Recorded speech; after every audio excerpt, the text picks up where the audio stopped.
एक अपने वक्त में मिमिक्री भी कर लेता था उसमें। अच्छा। वो भी ऑब्जर्वेशन की वजह से।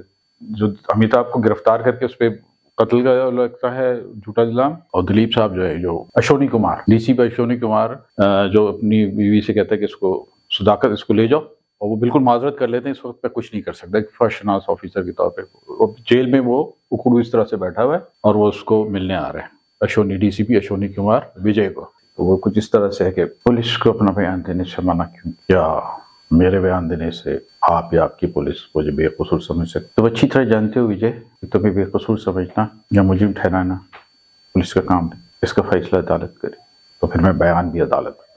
देखो विजय, तुमको अगर मुझसे कोई शिकायत है, कोई गिला है, वो सब अपनी जगह पे ठीक है, लेकिन यहाँ तुमको भूल जाना चाहिए कि तुम मेरे बेटे हो। नाज़रीन, इसके बाद अगर आप वहाँ तालियां बजाना चाहें तो मुझे कोई, लेकिन मैं जरूर क्लैप करना